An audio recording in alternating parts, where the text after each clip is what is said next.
The last show we talked about stress and its impact on us. And throughout the month, we've gone through various components of mental health. But one still remains: biology. Sometimes your mental health fails or begins to deteriorate, and there is actually a biological component causing it. During this show, we're going to be talking about what that could be and if there is anything that we can do about it.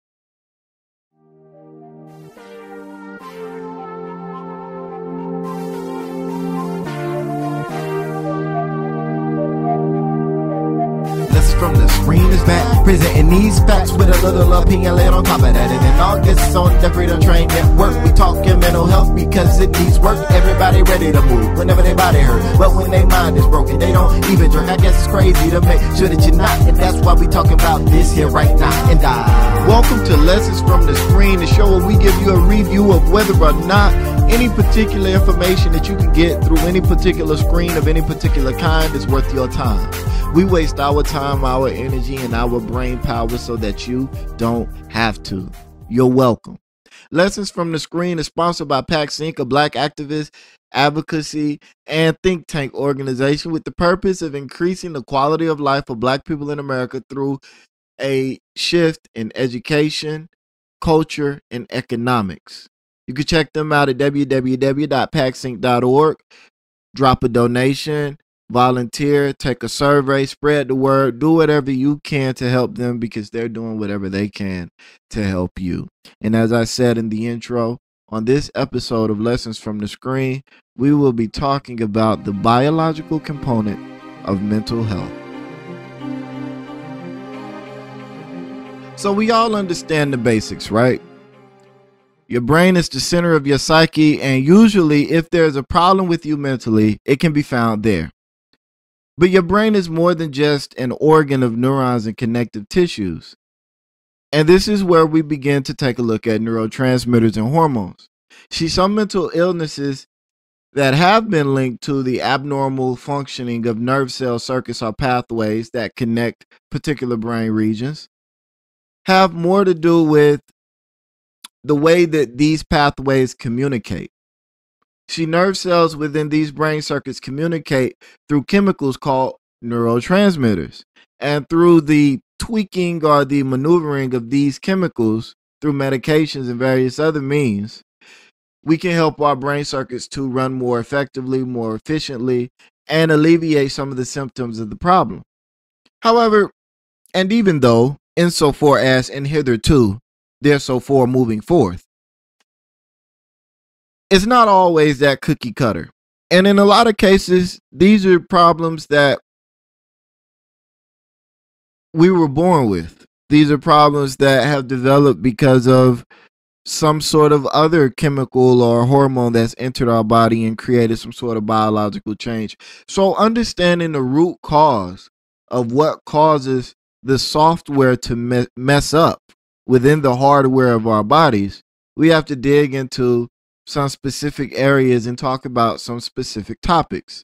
Namely, we're going to be hitting on genetics, infections, brain defects or injury, prenatal damage, substance abuse, and a few other factors during this show. Now, I am using the webmd.com website for this discussion, for putting it together, and that's simply because I like the way they have the things sectioned off. But the information is coming from all over the place, but the structure of it is coming from WebMD. So if you go to the WebMD mental health causes section, you'll see the structure that I'm talking about, and this show is largely laid out to that. So I do want to give them credit for what they've done. So we move on, we move into genetics. So it has genetics or heredity mixed in. Mental illnesses sometimes run in families, and that's true. And they're suggesting that people who have a family member with a mental illness might be somewhat more likely to develop one themselves. Susceptibility is passed in families through genes. Now, in the vast majority of cases, susceptibility is not passed on through genes, but it's passed on through epigenetics. These are the markers that tell your genes whether or not to express and how much to express. So experts believe that many illnesses are linked to abnormalities in many genes rather than just a few, and how these genes interact with the environment is unique for every person, including identical twins. And that's where we get back to the epigenetic discussion, because identical twins are genetically identical. Their genetic code is exactly the same, but the genes get expressed differently through epigenetics, and it is the epigenetic changes that respond to our environment and the things that we go through and the situations that we find ourselves in. So again, it's not so much genes, although there are some things that could be caused by genes, such as if during a gene transcription process where your genes are being copied, or your genes are being, there's a copy of your genetic code being made to produce a particular protein that your body says that it needs at a specific time. If that is copied wrong, or if there is a micro deletion or some sort of error in the maintenance or the repair functions in your body, that can cause various different protein damages when they're created, which can result in you having some sort of defect. You know what? That's real complicated. Picture it this way, right? So you have data on a computer in the form of a picture, right? And we all know computers use the language ones and zeros to make up all of the data that we're looking at. So say you go to copy a picture, and the program that you use to copy the picture, and even if that program is Windows, you're using a program to copy that picture. Say that program damages the picture. Now you have a damaged original copy of the picture done by the program that was meant to copy the picture.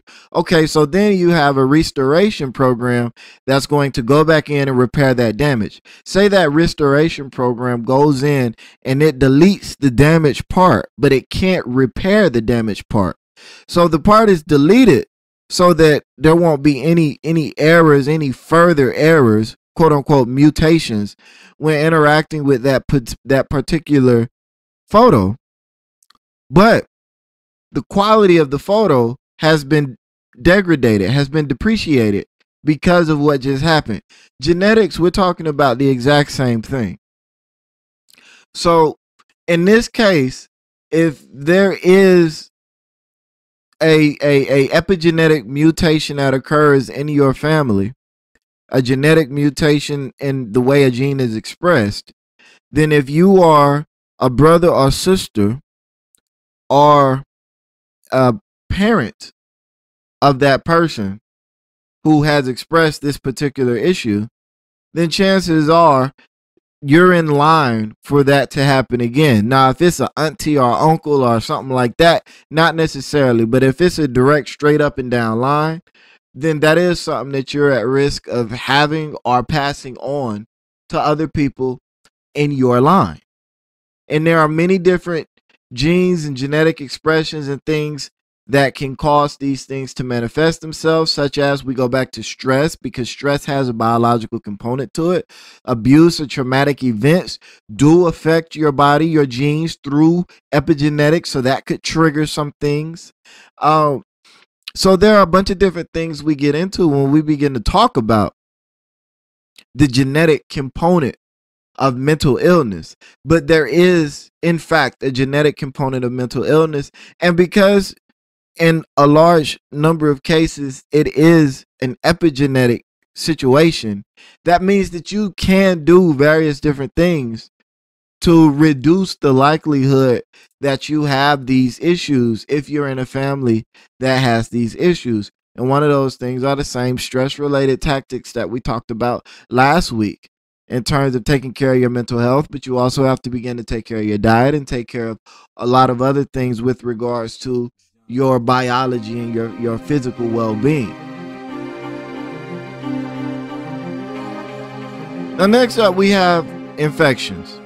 Now, certain infections have been linked to brain damage and the development of mental illness or the worsening of its symptoms. For example, we could talk about a condition known as pediatric autoimmune neuropsychiatric disorder. And that's associated with streptococcus bacteria, which is strep throat, and it has been linked to the development of OCD and other mental illnesses in children.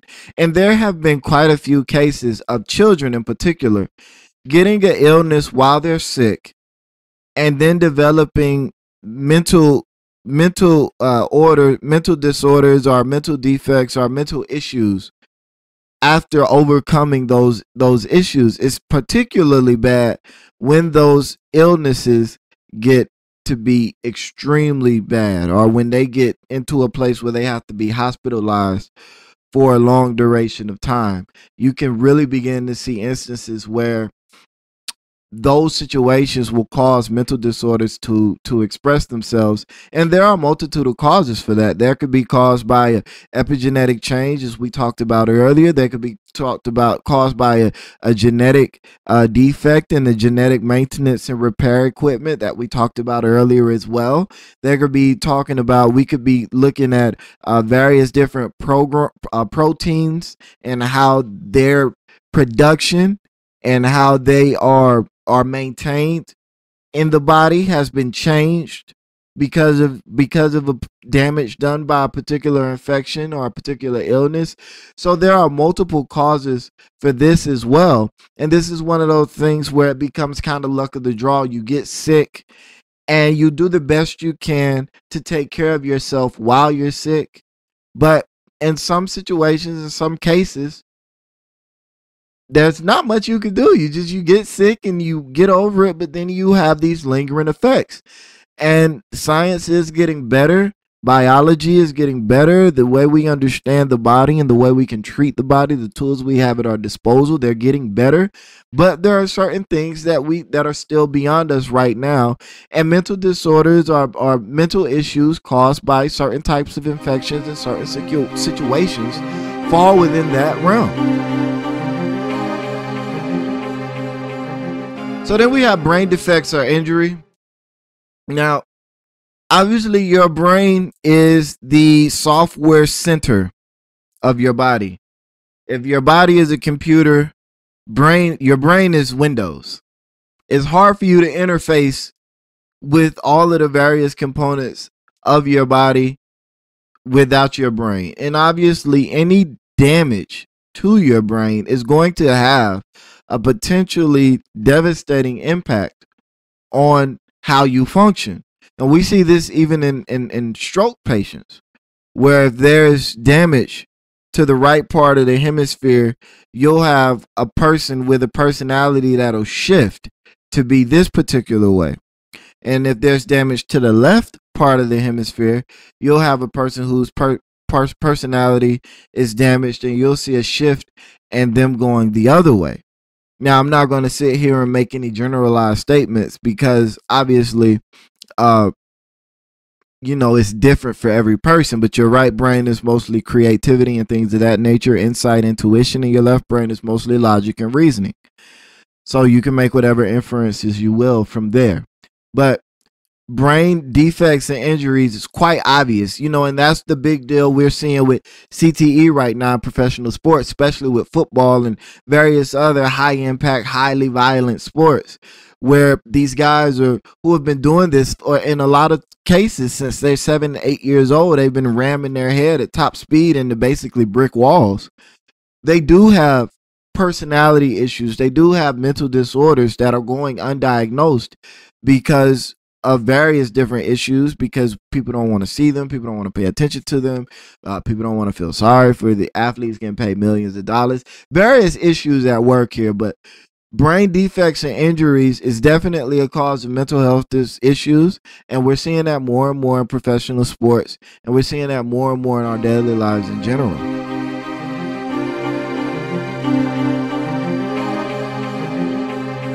So then we have prenatal damage, and there is some evidence that suggests that disruption of early fetal brain development or trauma that occurs at the time of birth may affect the development of certain conditions. And this is one of those things where it's kind of like duh, because while the baby's developing inside of the womb, all of its organs are developing as well. And if there is anything that's thrown off during that developmental period, obviously a child will be born with potentially mental issues, especially if those issues arrive, or those problems during the child's development center around brain development. Now, the brain is one of the last organs in the body to develop during fetal development. So, you're particularly concerned about developmental issues that occur late in the pregnancy. And even in terms of things, trauma, and various other events that happen at the time of birth, such as loss of oxygen. Maybe the umbilical cord gets wrapped around the baby's neck and begins to strangle the baby. During those key moments, the baby's body being starved of oxygen, being starved of nutrients, particularly the brain, because when a child is born, his brain is not fully developed. His brain is still going to continue to develop for months and years after the baby is born. But in those instances, even a small amount of disruption in the flow of nutrients to the brain can have a dramatic impact on the development of that organ, and on the personality and the mental health of the child being born. So that's another reason why we have to take care of ourselves during pregnancy. During that whole situation, we got to make sure that everything's cool, everybody's taking care of themselves, the baby's good, the mother's good, and everybody's happy. Because on another instance, when it gets to prenatal damage, we're also talking about, we go back again to epigenetics. The baby is responding to the various stressors that are happening to the mother during its developmental period. It is, in a sense, absorbing the world through the senses of the mother, through the biochemical, the hormones that the mother has flowing through her body. Those hormones, in some way, directly or indirectly, interact with the baby's body. So it becomes necessary in that sense as well to take even more care when you're dealing with a pregnant woman, because you don't want to create a situation where any undue stress she's under has a negative impact on the child that she will eventually birth.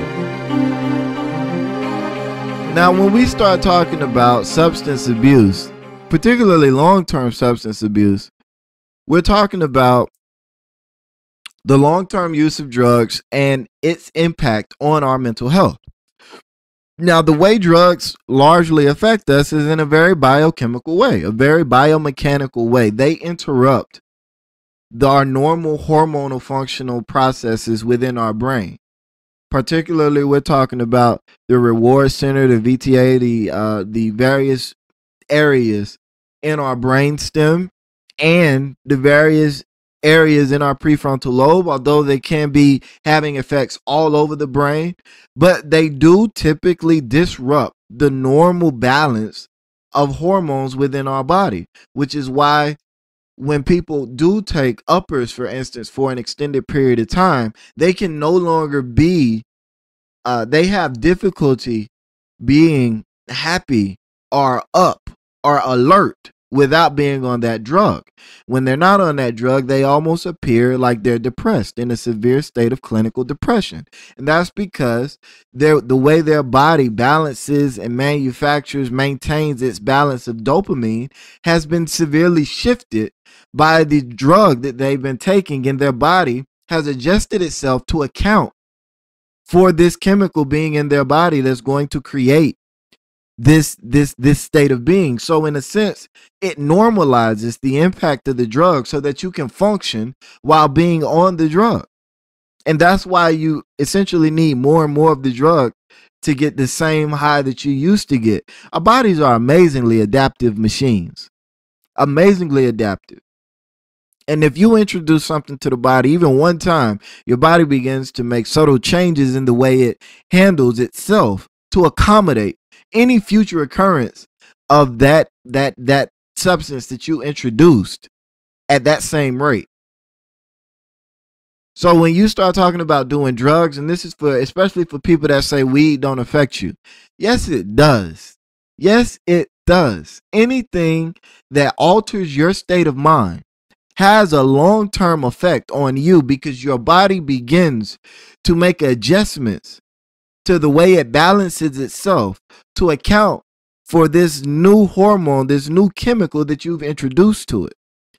And so it is possible to develop, while you might not overdose, you might not, go psychotic. It is definitely possible to develop mental issues from the long-term use of any substance of any kind. And last but not least, I want to talk about nutrition and exposure to toxins such as lead, flint, hint, hint. Now, your body gets the materials that it needs to produce the hormones that keep you balanced, sane, and functional from the things that you eat. But your skin is also a living organ, and it's also porous. So environmental chemicals in the environment can also get into your system through your skin. Now, these things, as I talked about earlier with substance abuse, your body makes adjustments in the way it handles itself based on all new information, all new substances that get inside of it. So in that sense, anything that you introduce to your body through your nutrition or through your environment is going to have an impact on your mental health.